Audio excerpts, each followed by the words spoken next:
हवस है पैसे की और सत्ते की और कुर्सी की। उसमें चाहे बच्चे, यूथ, दिव्यांग, बूढ़े, बच्चे सब बलि चढ़ जाएं। इनकी जेबें गर्म होनी चाहिए, उनकी कुर्सी पे चिपका दो इनको फेविकोल के साथ। ये लड़कियां आगे भाग रही हैं, ईंटों से मारा जा रहा है। लड़कियां अपने आप को छुड़ा के भाग रही हैं, मेरा टाइम हो गया है, मुझे नहीं करना है।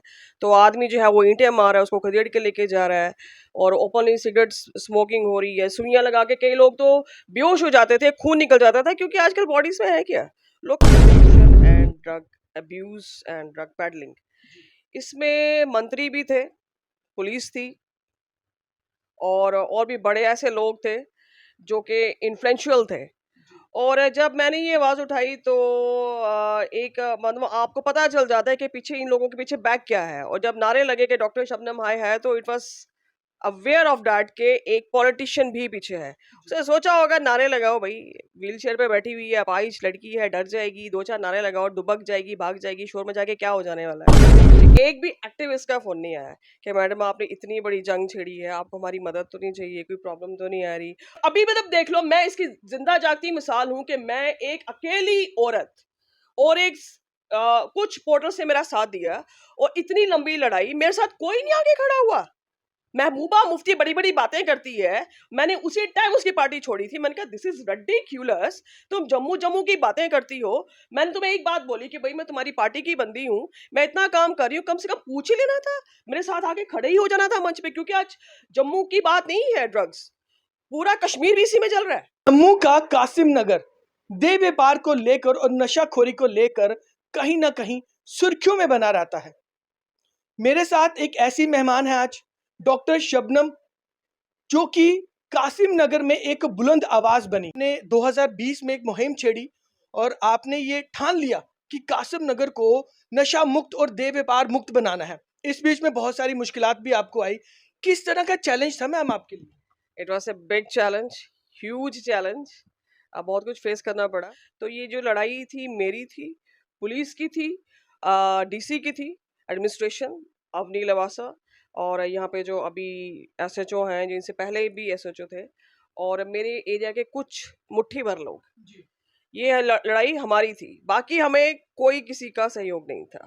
लेकिन मैंने 2020 से लेकर अब तक देखा, बीच में बहुत सारे ऐसे लोग थे जिन्होंने आपके खिलाफ भी आवाज उठाई, क्योंकि जब आपने बुलंद आवाज उठाई तो बहुत सारे ऐसे लोग थे जिन्होंने आप पर भी सवाल खड़े किए। वो किस हद तक सही थे?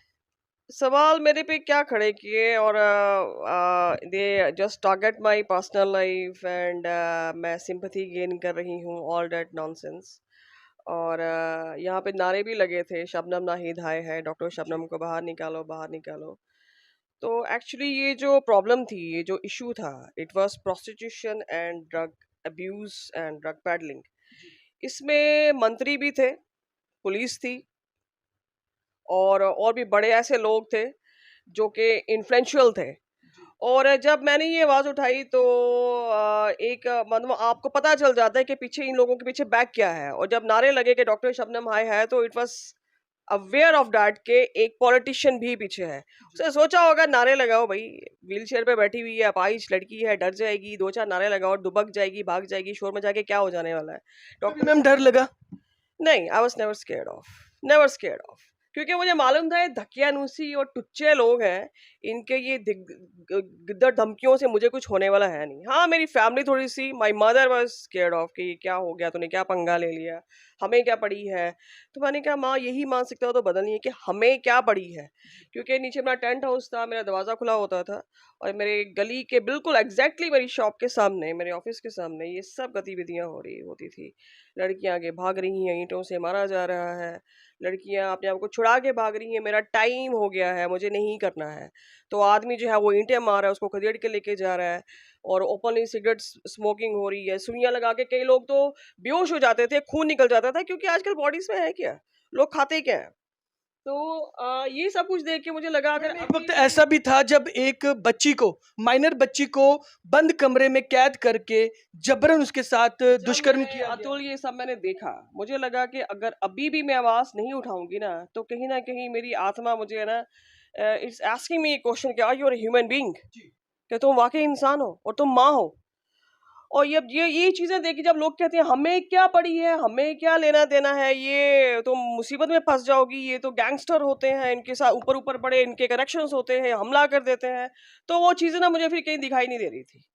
फिर मैंने को एक ही था कि मुझे इन लोगों के अगेंस्ट आवाज़ उठानी है, और तब पुलिस की कोई मेरे साथ कोऑपरेशन नहीं थी। मुझे लगता था यहाँ पे कीर्ति शर्मा थी, she was a female, she is a female, तो मुझे लगा एक फीमेल है, औरत है, महिला है, मैं भी महिला हूँ, शायद वो मेरी प्रॉब्लम समझे, she is also mother. But वो चीज़ हुई नहीं, बिकॉज एक सिस्टम में जब एक महिला एक औरत आती है एज ए ऑफिसर और स्ट्रांग होती है तो सिस्टम बदलता है, बट ऐसा नहीं हुआ। मतलब 2020 से मैं स्टार्ट हुई और आज तो 2023 है, आज जाके जब सिस्टम बदला, और इनको लग रहा था कि शायद मैं शोर मचा रही हूँ, मैं बयानबाजी कर रही हूँ, मैं नाम ले रही हूँ, तो मैं थक के खुद ही थक के बैठ जाऊंगी। लेकिन ऐसा फिर क्या हुआ कि एकदम से सिस्टम चेंज हो गया, इसको मैं कहूँगी माई अल्लाह's प्लान, गॉड्स प्लान। कि जो पुलिस वाली ही एक थी, उस पे एलिगेशन लगी कि उसने उससे पैसा लिया है, स्वर्णा से हमसे पैसा ले रही है और कह रही है मैं केस डिसॉल्व कर दूंगी। जब पुलिस वालों की अपनी चमड़ी पे कुरेद स्टार्ट हुई, फिर उनको लगा कि अब हमें कुछ करना पड़ेगा, क्योंकि अब तो हमारे घर तक ही आग आ गई। Then they have to do this, drug addiction, peddling, और जो हमारे जो आज पूरा यूथ है वो ड्रग्स में है। आजकल ये हर घर घर की कहानी है, हर घर में पहुंच गया ना नशा। मैं यही 2020 जब मैंने कहा था आज कोरोना एक महामारी, एक वक्त वो आएगा जब नशा और प्रोस्टिट्यूशन एक महामारी बन के सामने आएंगे। ये अभी वही स्टेज है, या महामारी बन के आपके सामने आ रही क्या है। लगता है कि मैम आपकी जो मुहिम थी, आपने जो स्ट्रगल किया, जो इतनी बड़ी लड़ाई जंग छेड़ी आपने, किस हद तक आप उसमें कामयाब हो पाए हैं?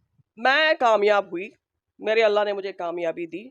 और आज इस मतलब दिस ईयर, जब इससे पहले एसएचओ थे mister Surendra Raina, he has started, जब स्वर्णा के घर से वो लड़की बरामद हुई, वो माइनर थी, और तब जिस दिन ये वो लड़की बरामद हुई, on that day it was women day.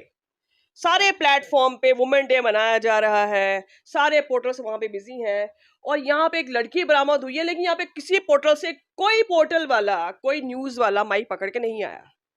और वही किस दिन हुआ, वुमेन्स डे पे। और ये सुरेंद्र रैना ने शुरू किया, उसके बाद एसएचओ बदल गए। उसके बाद now few days back, few months back, Aarti Thakur was there.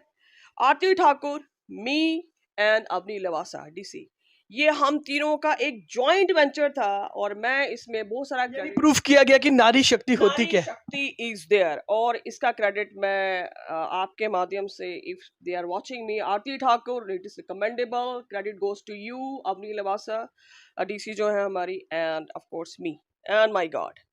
मतलब ये हम तीनों की, अब मैंने देखा कि वुमेन शक्ति, एक नारी शक्ति जो वर्ड है, नाउ आई हैव सीन कि हम जब तीनों मिले और हमारे एरिया के कुछ चुनिंदा लोग हम इकट्ठे एक ही मंच पे आए, और फिर उस औरत पे पीटा लगा, पॉक्सो लगा, और उसकी प्रॉपर्टी भी जब्त हुई। और उस दिन क्वाइट ए, मैं क्या कहूँ से, क्वाइट ए जोक, उस दिन सारे पोर्टल वाले मच्छी मार्केट की तरह, जैसे मच्छी मार्केट में शोर मचता है ना, सारे पोर्टल वाले आगे माइक पकड़ के क्या हुआ। और कई लोगों को ये भी नहीं पता था कि रेड हुई है या पीटा लगा है। कुछ लोगों को लगता है ये दुकान है, यहाँ से लोग पकड़े गए हैं, रेड हुई है। उनको इतना नहीं पता था कि पीटा लगा है और प्रॉपर्टी अटैच हुई है। उस दिन सारे आ गए, लेकिन जब मैं अकेली लड़ रही थी, तब कमेंट सेक्शन में मुझे लोग पूछते हैं, मैडम जी आशीष कोहली आपके पास क्यों नहीं आए, जेके मीडिया आपके पास क्यों नहीं आया, ऐसा क्या हो गया था। सबसे पहले मैंने उसी को फोन किया। लग रहा था कि आप कुछ इलीगल कर रहे हैं। हाँ, उनको लग रहा था कि नहीं, ये तो एक जैसे कहते हैं ना बरसाती मेंढक, थोड़ी दिन का जोश है, खत्म हो जाएगा। हमने भी बड़ी स्टोरियां की, अल्टीमेटली कुछ होता नहीं है, क्योंकि इन सब ने यही सोचा था कि कुछ होगा नहीं। पुलिस वालों ने भी यही सोचा था, जर्नलिस्ट ने भी यही सोचा था। आज मैं उस मंच पे हूँ कि वो जो औरत है स्वर्णा और उसका पूरा गैंग मेरे मोहल्ले से आज दे हैव बीन गेट लॉस्टेड, उनकी प्रॉपर्टी जब्त होगी, पीटा लग गया। और पुलिस का इसमें योगदान बहुत ज्यादा था, क्योंकि उनके अपने लोगों पे जब बातें होना शुरू हुई, लाछन लगने शुरू हुए। मतलब जमीनी सतह पे जम्मू के लिए कुछ नहीं हो रहा है। यूथ बर्बाद होगी, यूथ बर्बाद होगी, आपने यूथ के लिए किया क्या? कुछ नहीं किया। एक्टिविस्ट ने क्या किया, इतने सालों में मुझे एक भी एनजीओ का फोन नहीं आया कि मैडम आप अकेले लड़े हो, आपको की मदद तो नहीं चाहिए, हम आपके साथ हो लेते हैं। यहाँ तक के बीच में मैंने पीडीपी भी ज्वाइन की थी, आम आदमी पार्टी ज्वाइन किया था। मैंने महबूबा मुफ्ती को फोन करके पूछा, मैंने कहा मैं इतनी बड़ी लड़ाई लड़ी हूँ, आपसे एक फोन नहीं हुआ मेरे से। नहीं मैं बिजी थी, मैं ये था, मतलब मुझे लगता था कि वहां पे भी एक औरत है, शायद चेंज होगा। आम आदमी पार्टी की बड़ी बड़ी बातें थी, लेकिन जब मैंने उनके बीच में घुस के देखा, वहां पे मुझे लगा कि एक ऑटो ड्राइवर की पार्टी है, वहां पे सिर्फ ऑटो ड्राइवर्स हैं, और पीडीपी सिर्फ कश्मीर की बात हो रही है। वो अपनी कश्मीरियों की सगी नहीं है तो हमारी क्या सगी होगी, मतलब जम्मू है ही नहीं है कहीं। और जम्मू की यूथ आज सड़कों पे है और नशे में है और बर्बाद हो चुकी है।